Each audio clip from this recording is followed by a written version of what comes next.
Olá, amigos do canal Geomasa, como é que vocês estão? Tudo bem? Tudo tranquilos? Viemos para mais uma edição do seu Jornal do Masa e para tanto nós vamos utilizar o estado de São Paulo deste domingo, 18 de outubro de 2020, em sua edição 46.387. Onde na página B2 nós destacamos uma notícia que obviamente para nós não é surpresa, mas ela vai oficializando a importância da China no contexto internacional.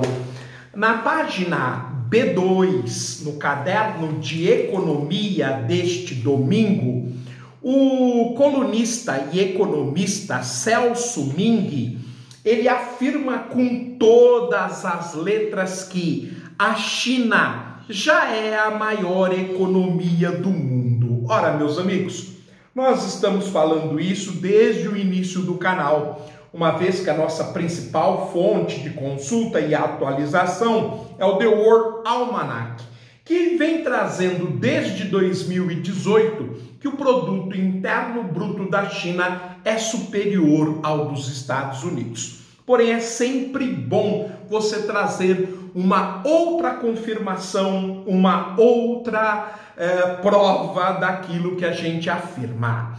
Os Estados Unidos já não são mais o número 1 do mundo em pelo menos um critério importante. A China já os ultrapassou em tamanho do PIB. E se o maior tende a ser o mais influente, mais poderoso, já se pode imaginar um impacto geopolítico desse fato novo. Aliás, nós estamos acompanhando esse choque de gigantes desde o início do nosso canal. Então isto não é novidade, nós temos uma playlist especificamente chamada Guerra Comercial Estados Unidos e China, com mais de 50 programas. Na última sexta-feira, a conservadora revista The National Interest dos Estados Unidos já advertia para as consequências dessa nova liderança. Vai ser muito difícil para os Estados Unidos e até para o mundo lidar com a China com valores tão diferentes do restante da história ocidental. Mas vamos primeiramente às relevâncias. Há duas maneiras de medir o PIB de um país. A primeira delas define em moeda local estável, deflacionada, o valor de bens e serviços, renda, e depois, para efeito de comparação com outras economias, a converte em dólar, a moeda líder pelo câmbio médio do período, tal como praticado no mercado. Esse pode ser chamado de PIB pelo câmbio do mercado. A segunda maneira de cálculo busca quanto um país pode comprar em bens e serviços com sua moeda.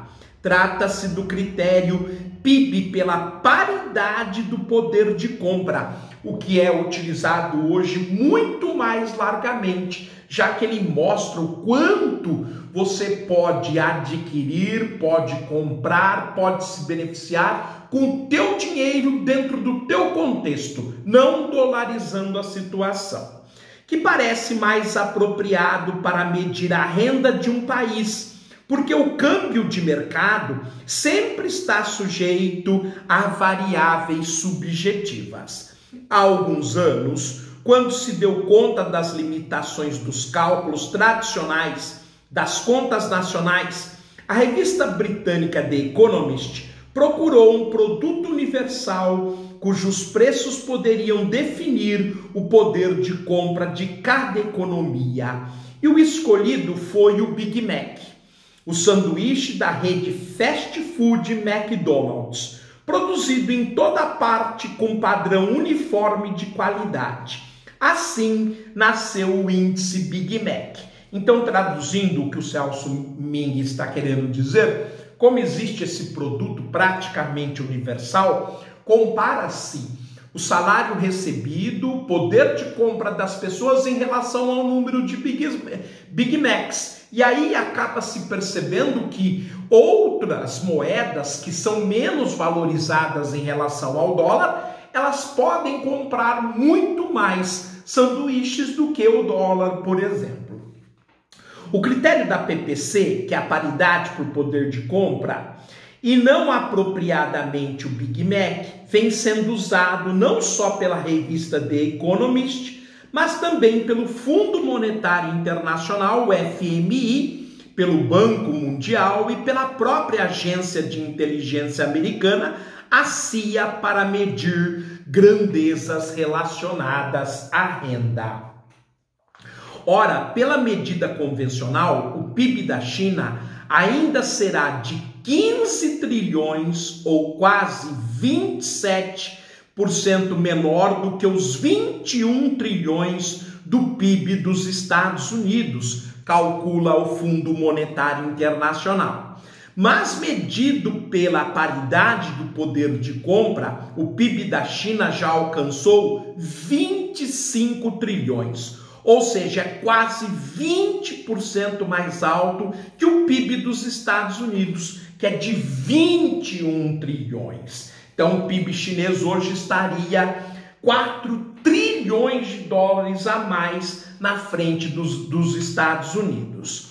Neste ano, açoitado pela pandemia, a China deverá ser a única grande economia que registrará crescimento positivo de 1,9% no ano de 2020, de acordo com as projeções do FMI.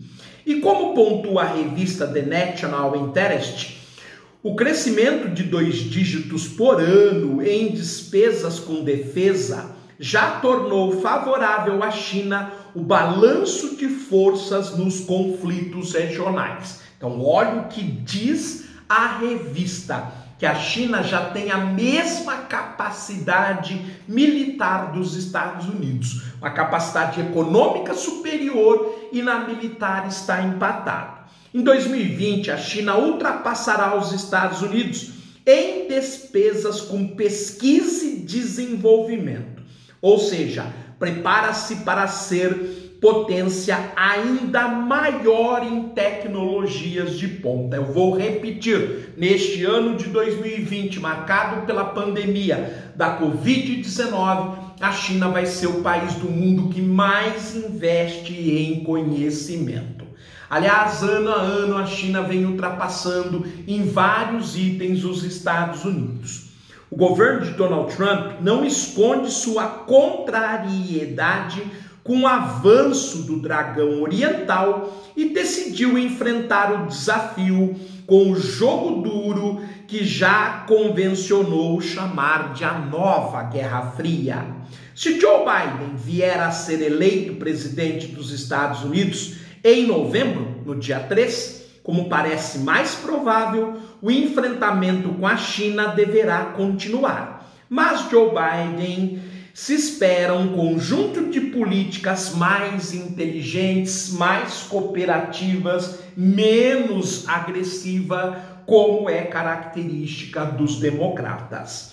Uma dessas políticas deverá ser deixar de atirar até mesmo nos aliados históricos, como são os países da União Europeia, e voltar a valorizar mecanismos multilaterais de integração, especialmente a Organização Mundial do Comércio.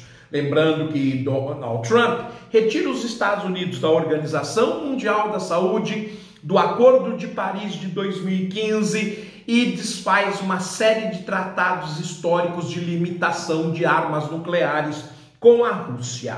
Joe Biden não poderá coordenar as demais potências se continuar com o mote principal, American First, América em primeiro lugar, já que ela não é mais. Se os Estados Unidos mantiverem a pretensão de defender seus próprios interesses acima dos demais, não poderá mesmo ter condições de liderar. e deixará caminho aberto para a colaborativa República Popular da China. Para encerrar a reportagem, o Celso Ming, ele faz uma tabela que ele chama de a ficha dos gigantes. Subtítulo: as duas maiores economias do mundo, projeções do Fundo Monetário Internacional para 2020. Ele começa com a população, que da China é de 1.400.000.000 de habitantes, a dos Estados Unidos é de 330 milhões. O PIB absoluto chinês de 15 trilhões, norte-americano de 21. O PIB em paridade poder de compra da China, 25 trilhões, dos Estados Unidos, 21 trilhões de dólares. O crescimento do produto interno bruto em 2020, a China deverá colher um crescimento de quase 2%, os Estados Unidos uma diminuição da atividade econômica em 4,3%. As importações em trilhões de dólares, na China 2,5 trilhões, Estados Unidos 3,1%. As exportações em 2019, a China exportará 2,6 trilhões de dólares, quer dizer, se a gente comparar os 2,6 trilhões vendidos com os 2,5 comprado, a China terá um superávit na balança comercial em 2020 de 100 bilhões de dólares. Os Estados Unidos vão exportar um pouco menos do que a China, 2,5 trilhões, mas vão comprar 3,1. Os Estados Unidos este ano amargará um déficit na balança comercial de 600 bilhões de dólares. Em relação às reservas, em 2019, a China tinha 3 trilhões e 200 bilhões de dólares. Os Estados Unidos, 6 vezes menos, 516 bilhões de dólares em reserva. Então, além de mostrar que a China é a maior economia em paridade, poder de compra, Celso Ming foi demonstrando que, na verdade, os Estados Unidos foi perdendo a liderança em alguns setores, como na área militar e na delicada área educacional ligada à pesquisa e desenvolvimento. Meus amigos, ficamos por aqui. Um forte abraço. Fiquem bem. Tudo de bom. Eu os aguardo oportunamente. Tchau, gente.